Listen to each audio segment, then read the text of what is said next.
Rocketman is a betrayal of our dad, says Elton John's brother singer's new age, yurt-making sibling I. Moments into the Elton John biopic Rocketman, there is a devastating scene that defines the rest of the story. When are you going to hug me? Asks the young Elton. Don't Be Soft, the movie, which received a 4-minute standing ovation at the Cannes Film Festival, depicts Stanley Dwight as a kind of monster, cold and scornful of his son's musical promise. He questions whether Elton is good enough for a scholarship at the Royal Academy of Music and scolds him for practicing his piano scales. It appears to be a terrible betrayal of a child by a parent. Certainly, but, says the star's half-brother Jeff Dwight, the real betrayal is of Stanley by Elton because these allegations you now being screened in cinemas across the UK and the US you are just not true. That's not the dad I remember, says Jeff, one of Stanley's 4 younger sons by his second marriage. Dad had a big heart and he loved us all equally. He was incredibly, as evidence, he tells how Elton was still in his father's thoughts on his deathbed in 1991 with Jeff, Stanley Jr., Robert, and Simon all standing vigil. Jeff says a friend said you've. Since then, Jeff has barely been in contact with his brother, preferring to lead an alternative lifestyle in the small town of Ruthin in North Wales, where he hand-makes yurts and harps and organises music festivals. Now however, as Rocketman, starring Taron Egerton, rewrites his own family history, he feels he has to speak out in defense of their father. Gallery Elton John Life and Career in Picture Services. He begins by demolishing the image of Stanley as a man incapable of affection, pointing out that his father was as keen on a goodnight kiss from his sons as their mother Edna, Stanley's second wife. This coldness, it's a million miles away from what Dad was like, he says. He was a product of, as a kid, my memories of Dad are of him laughing and larking around. If one of us was up, it means Jeff refutes Elton's longtime claim, almost the opening scene in Rocketman, that Stanley, then a flight lieutenant in the RAF, came home from a lengthy posting overseas and demanded dinner instead of racing upstairs for a reunion with his son. I just cannot believe that, says Jeff. Dad was the one who, in the film, the young Elton is shown heartbroken, waiting for his father in the half-light at the top of the stairs. Elton later shares this painful memory with strangers during a group therapy session in rehab for drink and drugs, leaving viewers in no doubt about the emotional scars it left. Crucially, Jeff also believes the film is wrong about Stanley's lack of support for his eldest son's musical ambitions. In Rocketman, when Elton's mother Sheila, Stanley's first wife, tells him their son is being put forward for a Royal Academy place, Stanley says disdainfully, "Do you really think he has got that kind of talent?"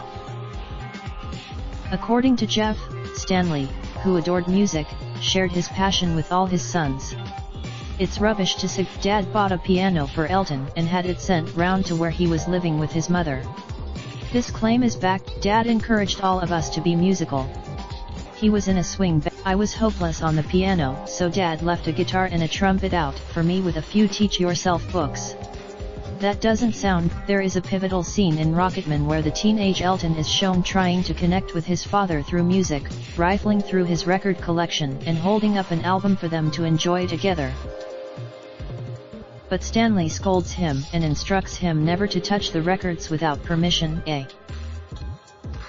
This, says Jeff, does ring true, for Stanley was proprietorial about his records, his toolbox, and his favorite green armchair. If Dad was out or at work, we'd all fight to sit in it, but as soon as he got home, he didn't even need to tell us to move, we'd leg it, remembers Jeff. Elton appears to have taken this trait of his father's as a personal insult, nursing his herd into adulthood and adding it to his catalogue of Stanley's supposed rejections. There are multiple other points at which Jeff's understanding of the Dwight family's past is at odds with what's depicted in the film. For example, there's the moment the young Elton, clearly wrestling with the possibility that he might be gay, is humiliated when Stanley reprimands him for looking at dresses in his mother's magazine. Dad didn't have a homophobic bone in his body, says Jeff. When Elton came out, or there's Stanley's supposed response when he discovered Sheila had been cheating on him. In the film, Stanley yells he's relieved because it gives him a good reason to divorce her and leave the family, which he did when Elton was 14.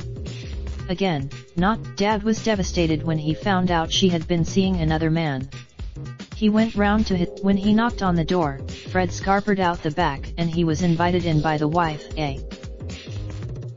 They chatted and I guess shared their sadness, and Dad felt so sorry for her and her kids. He ended up giving her a tenner before he left. That's what he always. In Rocketman, Stanley is shown walking out, icy calm, in a Homburg and trench coat without even looking back at his son, who is weeping at a bedroom window. It's true that Jeff and Elton have had hugely disparate lives and that they make unlikely siblings, even though their physical resemblance is clear. While Elton toured the world making tens of millions of pounds and lavishing vast sums on homes, art, designer clothes, and diamonds, Jeff dropped out of the private school to which he'd won an academic scholarship, wound up in jail for his part in a botched burglary, and smoked a lot of weed. But he is not envious. There's no ill feeling from me towards Elton, he says. Far from it. Apart from exchanging the occasional Christmas card, he has not sought a relationship with Elton since he was 16 when he hitched a lift from North Wales to watch him perform in Manchester. I was wondering, since that tepid reunion, they have only spoken once, which was when Jeff told him their father had died. Stanley was just. I went through the rigmarole of tracking Elton down through his label and management team, leaving messages everywhere, but by the time he got back to me, Dad was dead, Jeff says. Had died the day before. I told him about. The star later said it would have been hypocritical to go, but to Jeff this does not make sense. Dad could have been telling me a pack of lies about his relationship with Elton for all those years, he says, but knowing Dad as I did, I doubt it. He never lied about. This is why he's so hurt seeing his father's memory traduced on film. What gives his account? Halfway through the 2-hour film, Elton is shown arriving at Stanley and Edna's suburban home on the Wirral in Merseyside, where Stanley was by then working for Unilever at Port Sunlight. Dismounting from his flashy Rolls-Royce, Elton offers his bewildered father a diamond-encrusted chauffeured watch as the then 6-year-old Jeff looks on. I've never seen or heard of this watch, says Jeff today. Moments later, as Elton leaves, Jeff and one of the other brothers rush out to wave goodbye but are shooed back in by their father because they are in their stocking feet.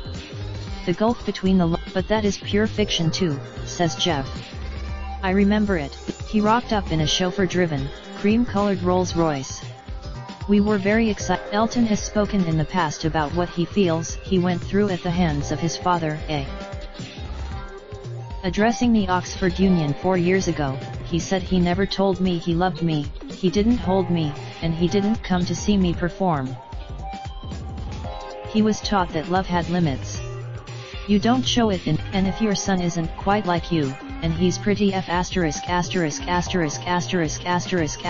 different from you in fact, then your love becomes cut off and inexpressible. He told how his father did not support his singing career and instead wanted him to be a banker or civil servant. I've spent the rest of my life trying to prove to my father that I was a success. He's been dead for years, and when we had our own children, Elton has 2 sons, Zachary, 8, and Elijah, 6, with husband David. Furnish. I never stopped telling them I loved them, and they never stopped telling me they love me. These bitter claims have already been questioned by his biographer Philip Norman, who has seen photos, letters, and diaries belonging to Edna showing that Stanley did love and support Elton, and that the myth of the abandoned son seems to have been fostered by Sheila in the aftermath of their divorce. Now, there being Gallery 100 songs everyone should listen to Insider. However, given the Oscar buzz surrounding the movie and the fact that Rocketman is currently soaring at the box office, it may be too late to rewrite the lyrics of this particular song. Raindrop, drop top smoking, no cooking the hot bar. Fucking on your bitch, yeah, that. Looking up, open the park.